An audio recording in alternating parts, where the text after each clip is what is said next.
Angela Belford, one of your hosts, and today I get to lead off. I'm so excited. I'm feeling like a little bit fluttery because typically Sammy does the little intro, but Sammy has a question that she is going to ponder. It turns out we didn't exactly plan this, but March has turned out I shouldn't say that. I should say, oh, of course we always No, you're plan fine. everything, but we we didn't.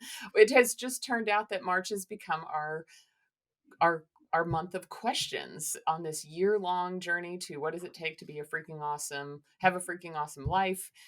And asking the right questions is really critical. So, Sammy, why don't you set us up today? I will set us up with the question that for me, in some ways, haunts me and just comes up all the time. What's the point? And I would probably argue that this is, like we said last week, the wrong question. And why does it matter? And all of these things. There's a comic, an online comic that I really love. It's XKCD. Comic number 220 is named Philosophy. All right. This is an audio podcast. I'm going to describe this to you. Square one, girl sitting in chair. Square two, girl sitting in chair. Square three, girl sitting in chair, has a little speech bubble. If the question of what it all means doesn't mean anything, why do I keep coming back to it? Square four, two guys, one's at like a desk. First guy says she's getting existential again. Second guy says it's okay. I have the super soaker. And that to me is my life. As a lot of times is I'm the girl in the chair who's just asking, what does it mean? Why, if it doesn't mean anything, if this question doesn't mean anything, why do I always ask this question? And various people in my life are the people with the super soaker of like, nope, bring her back to reality. Like, stop asking the question, move on. You gotta refocus in into where you are. And yet, this is a question that comes up for me a lot, and I don't think I'm alone in that. I think that there are a lot of people who can really get stuck up in the existential crisis of what is the point of it all? What does it mean? Why does it matter? Last week's why. This one's a what question, Angela. What's the point? I don't know. I don't have an answer to the question, what's the point? Angela, what's your reaction? I'm glad we're recording this mid March instead of mid January or early January, because we had been planning for a while our resolutions to reality workshop, which turned out to be very experiential and you really had to be there to experience it. And I was supposed to teach that class because I am the goal setting fanatic, right? And we're actually going to talk about goal setting in a couple weeks. But I also spent a good chunk of 2023 in what I would call hospice situations. So we had on the podcast, Nathan as he was transitioning from this earth when with the episode It's Okay to Die. He lingered for a while. So he did the episode It's Okay to Live. And then he passed in early November. And then in late November, my aunt had a stroke, and I was able to spend 3 weeks with her before she left this earth. And so I legit was completely in the mindset of like, at the end of the day, none of this crap matters. I'll tell you, when you transition from this earth, and years ago had a friend that said, Angela, on your deathbed, you're never going to wish you spent more time at the office. And I'm like, yeah, yeah, yeah, but I got to pay my mortgage. Like, I get it. And there is a little bit of that, which is why we did a couple of weeks ago the episode on, math and calculus of your lifestyle versus your basic needs. But there is an element to which we can get a little too existential, and I think it's actually not a bad question to ask Mm. yourself, because when we get, as our brain loves to be efficient and as our brain loves to do routine, and we're in the of it all. Yeah, in case you're not watching on YouTube, me little spinny wheelie thing. Anyway, as we get into that, sometimes we can forget the point of it all. And from my perspective, the point of it all is relationship. Like, at the end of their lives, what mattered the most to both Nathan and my Aunt Mary were the people that they had loved, who they had loved well. My Aunt Mary wanted to make sure that she and I were good, and she asked for forgiveness from me. And she wanted to make sure that her daughters knew that she loved them. And so I think the point of it all is relationship, number one. And so for me, the point of paying my mortgage is so that I have a safe place to live and to bring my family and friends to. Right. So that is the point of it all, is that relationship. So I think where we get into some trouble is when we obsess about it. And I think it is common for people your your age to ask this question. I've met a lot of people that are like 27 to 33, and they kind of have to come to terms with like, wait a minute. I have just spent like all this time and all this money going through college and like hoping I'm going to get to a better, and then it's like, get up, go to work, come home, make dinner, do laundry, get up, go to work, do laundry, get up, go to work, do laundry. Is this it? Is this the point? I mean, is this all there is in life? Oh my gosh. And so it is interesting because it's a little bit of a disillusionment, I think. Like, Mm. no, I thought being an adult was gonna be great. I didn't know that it turns out that being a teenager was actually more great because I didn't have to pay my own bills, right? I could have Yeah. all that fun. I could hang out with my friends, and I didn't have all these extra responsibilities. And it is a little bit of a disillusionment. I also think that people in middle age, when their kids have graduated, then you're like, well, now what's the point? So I think people do ask it at critical points in their life, in those transitions, What is and it? The it can be quarter life depressing. crisis, the midlife crisis. Is there a late life Right? crisis? There probably is. Yes, I've been to oh my gosh, yes, I was talking with somebody that's like, "Yeah, my friend," which I always love, because they were literally, as I got to know this person, they were experiencing the same thing, but it was easier for them to tell me about their friend who had plenty of money saved up for retirement, but was really afraid of, like, "But what will I do every day? How will my life look? How I mean, I get a lot of enjoyment. I love the people I work with. I like the fulfillment that I get. I enjoy the work that I do." They were literally afraid to retire because they couldn't imagine what they would What's do, and the how many point? people do what's the point, right? And then how many people do you know that, like, retire from their 30-year job and then they go and get a part-time job at Walmart, doing whatever, or any kind of part-time job, which I don't is not bad. I think we were made to work, right? There's nothing bad and wrong with doing that. It's just entertaining Mhm. to watch them. So yes, there is a late life crisis as well. So there's lots of times that we are asking this question. And go ahead. I'll let you respond. And then I have the tip for us. Yeah, sometimes I was like, "No, no, you gotta give me a Yeah, space to interject here before we keep I going know. too I meant, long on sorry. your rant." No, Sorry. you're fine. Um, so I would say I have a lot of friends who we are all commonly asking this question of what's the point? Because you're exactly right. You went through 18 years of school, or what, 13 if you started at 5. You go to, end of your high school, then you go to college and get that degree, then you go to get a job, and you get a couple of years into that job, and then you're like, "Wait a minute. Why? Why are we here doing this? Why is this happening? Why is this the system that we're in?" And sometimes I think it can be a helpful question and an unhelpful question depending on the perspective, because there are times where we will say like, "Well, I have to have a job so that I can earn money so that I can save a retirement so that one day I'll have like this one day in the future things will be good." I think that it is more beneficial when you ask the question, like, what's the point, and make a point for right now. Like, what am I doing right now to enjoy life and to live life, not just for the future? My Gen Z coworkers would probably encourage me, maybe you don't need a 401k because the earth is dying anyway. And I'm like, okay, you guys are cute and all. I do like this whole live your life every single day, but there is still a future to plan for. I think that the unhelpful way is whenever it gets debilitating, when it's, well, What's the point of working? What's the point of having like, I could go live on my parents' couch and I wouldn't have to pay money. So what's the point of doing any of this? And you sort of let it send you into the depressed spiral.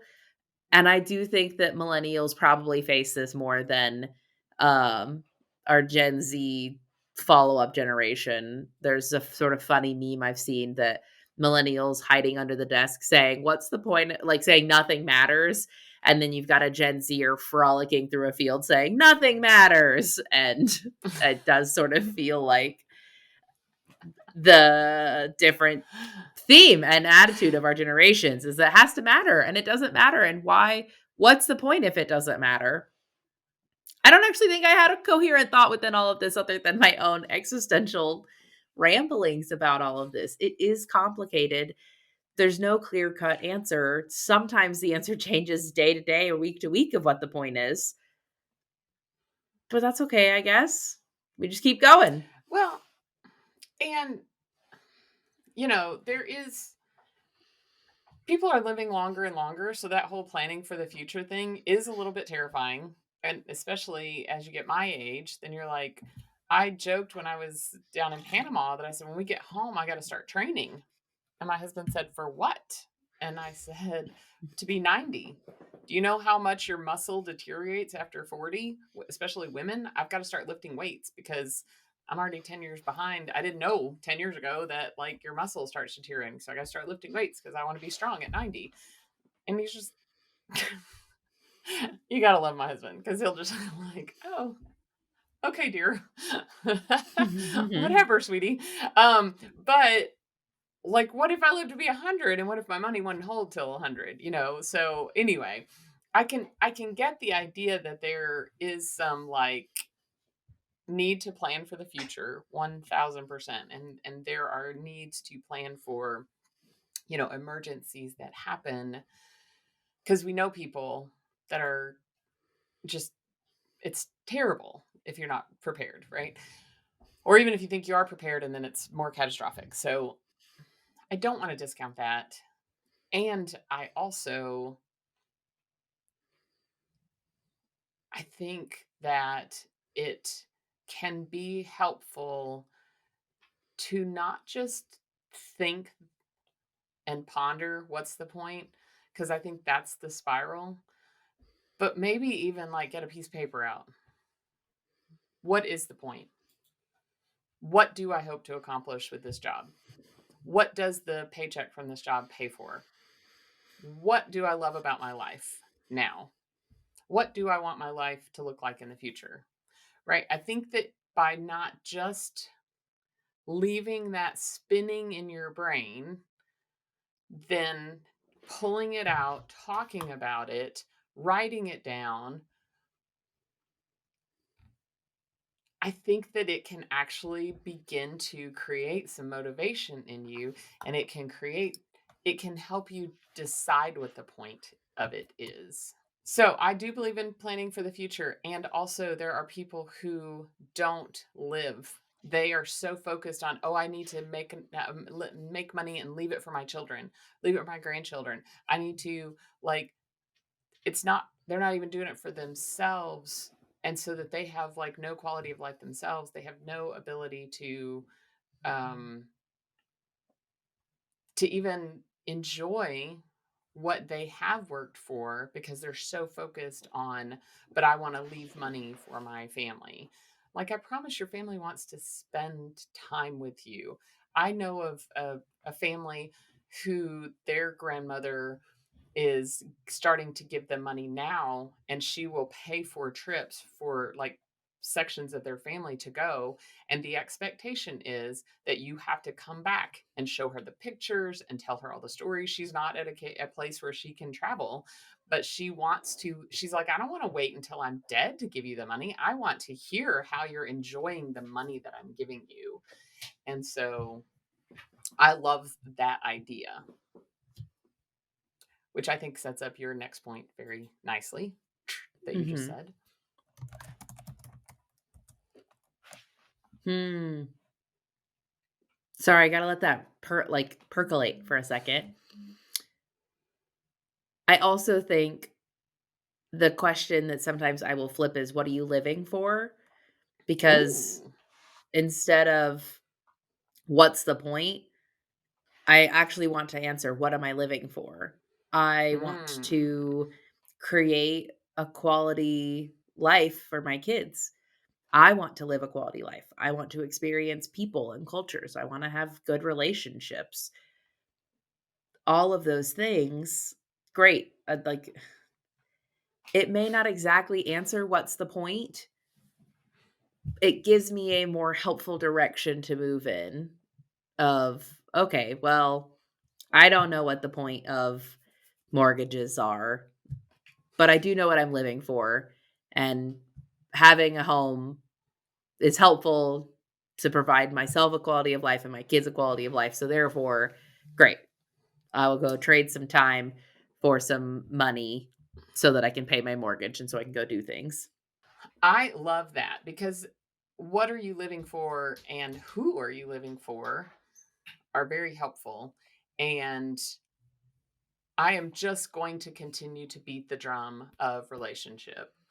And so, what are you living for? I have, even while I've been pondering, like, what is the point of money?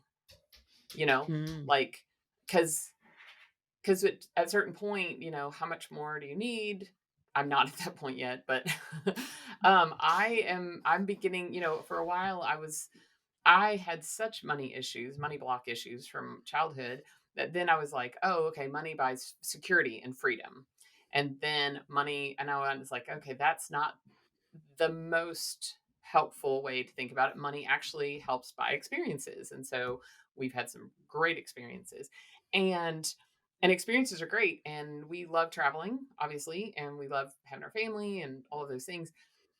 Now I'm like, oh, in addition to some freedom, some security, and experiences, money also facilitates relationships because there are times when I have an opportunity that I can go.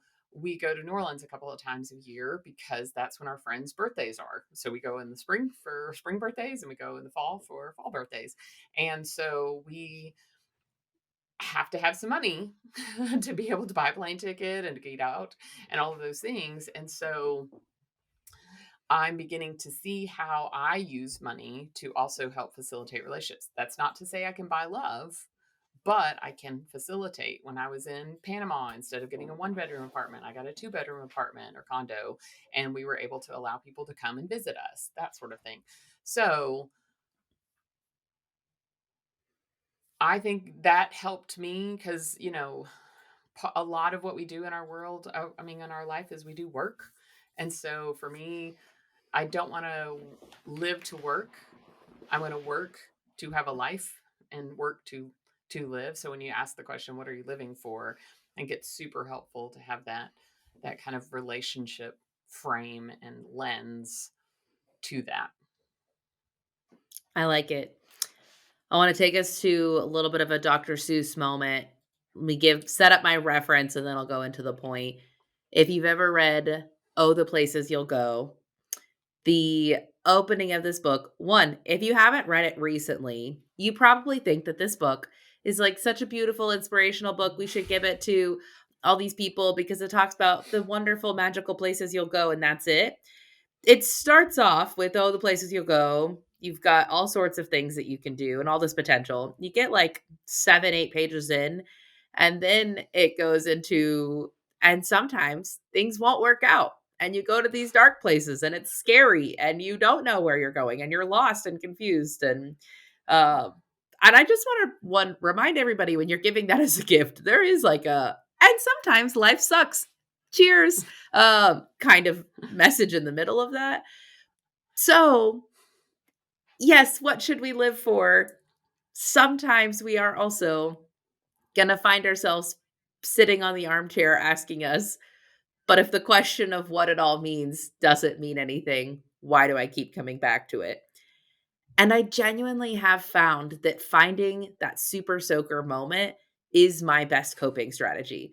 Finding whatever the metaphorical super soaker is to get me out of that downward thought spiral can be really helpful. And so there actually was one time where my husband was like, "Okay, we're going outside. We're all playing in the water." Like, there was literal water, practically a super soaker to get me out of that, like, "Nope, gotta be present here in the moment." And I think there's a little bit of that, of get in the moment. When you're asking, "What does it all mean?" It's so broad of a question. You're asking, "What does a life mean from 0 to 80, 90, 100? I need this grand purpose." And sometimes you need to come back to like, "Okay, I'm right here right now. I can't answer all of these questions, and that's okay. How can I be right here right now? What is something I can do to feel grounded in this present moment, to feel fully myself here in this exact moment?" And so having something that's your super soaker moment, and it doesn't have to be actual water. It can be, "Great, I'm going to go have coffee with a friend. I'm gonna go walk take a walk in nature and feel the sun on my face. I'm gonna go get on the floor and play with my kids." Whatever it is, do something, I think, to ground you in the present. Get that super Mhm. soaker kind of moment. And it's now the shorthand in our house that I will say to both my parents and my husband and everybody, be like, "Oh gosh, I really need a super soaker moment today. Like, I'm way in my head, too much in the existential. I really need to come back down to what's happening right here, right now." And it's Yeah. given such good language to, I know I'm so far, I've removed myself from my current moment.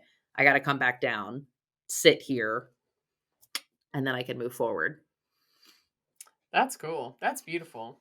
Thank you so much for sharing. I feel like the month of March has been about questions, but it's really about us offering some upgrades to coping skills. Like all of Yeah. this is tools for your toolbox. And maybe that's what the point of this podcast is, that Be Freaking Awesome, is to really just keep upgrading your coping skills because sometimes they work.